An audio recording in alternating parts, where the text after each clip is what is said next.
ચાલો ભજન કરીએ યુટ્યુબ ચેનલમાં આપ સર્વેનું હાર્દિક સ્વાગત છે. આગલા વિડીયોમાં મેં વાત કરી કે હવે પછી આપણે વિષ્ણુ સહસ્રનામ સ્તોત્રમાં પ્રવેશ કરીશું. તો આવો વિષ્ણુના 1000 નામવાળું સ્તોત્ર ચાલુ કરીએ. ભગવાન વિષ્ણુના 1000 નામનું આ સ્તોત્ર શરૂ કરતા પહેલા જેના નામોનું વર્ણન થવાનું છે એવા ભગવાન વિષ્ણુનું આપણે ધ્યાન કરીએ.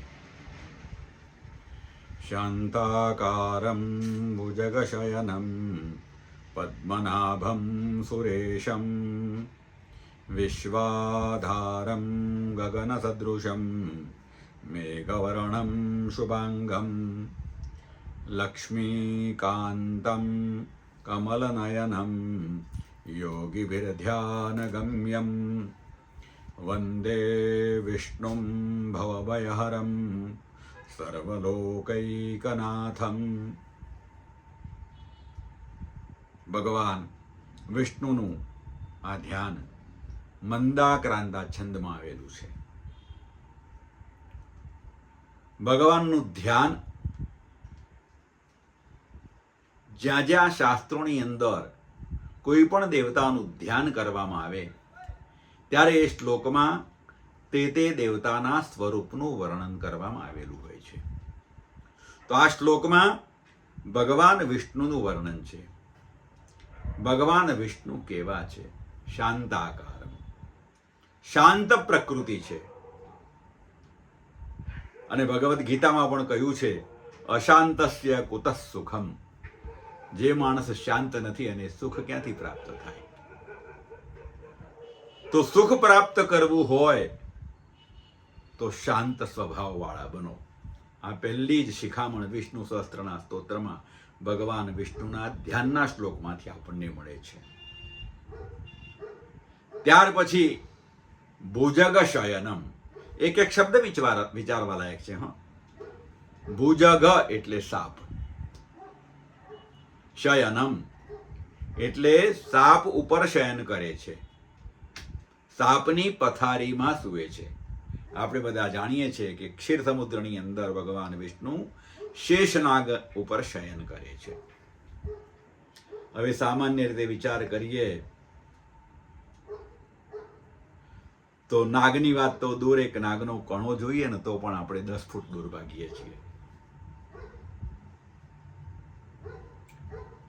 શાંત કોણ બની શકે? જીવનમાંથી ભય ચાલ્યો જાય ત્યારે શાંતિ આવે. અશાંતિનું કારણ જ ભય છે. આપણા બધાના જીવનમાં અશાંતિ છે કારણ કે આપણે અનેક ભયોથી પીડાઈ રહ્યા છીએ. તો ભય મુક્ત બનવાનું છે. ભુજગ શયનમ પદ્મનાભમ સુરેશમ. પદ્મ એટલે કમળ, નાભમ જેની નાભીમાં કમળ છે. તો પદ્મનાભમ નાભી જે છે, આપણા વેદો એવું કહે ભુવનસ્ય નાભિ અયમ યજ્ઞ. યજ્ઞ એ બ્રહ્માંડની નાભી છે અને નાભી એ બેલેન્સનું કામ કરે. નાભીમાં વિકાર આવે ને એટલે તમે શારીરિક રીતે અસ્વસ્થ બની જાઓ. તો નાભી સ્વસ્થ હોવી જોઈએ. પદ્મનાભમ સુરેશમ, બધા જ દેવોના સ્વામી. વિશ્વાધારમ, આખા વિશ્વના આધારભૂત. અને જે આધાર હોય એનો જ આશ્રય કરાય ને, એના જ આશ્રય રહેવાય ને. ગગન સદૃશમ મેઘવર્ણમ, આકાશ જેવા વિશાળ અને મેઘ જેવા વર્ણવાળા એટલે શ્યામ વર્ણ. મેઘવર્ણમ શુભાંગમ, જેના બધા જ અંગો શુભ છે તેવા. લક્ષ્મીકાંતમ, લક્ષ્મીજીના પ્રિયતમ.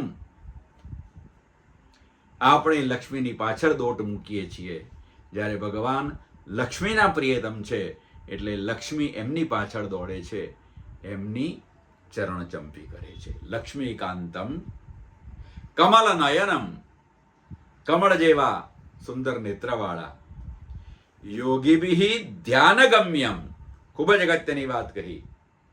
યોગીઓ માત્ર ધ્યાન દ્વારા જેને જાણી શકે તેવા, આપણે નરી આંખે એને જોઈ શકતા નથી. યોગીભિ ધ્યાનગમ્યમ વંદે વિષ્ણુ, એવા વિષ્ણુને હું વંદન કરું છું. અને કેવા છે? ભવ ભય હરમ.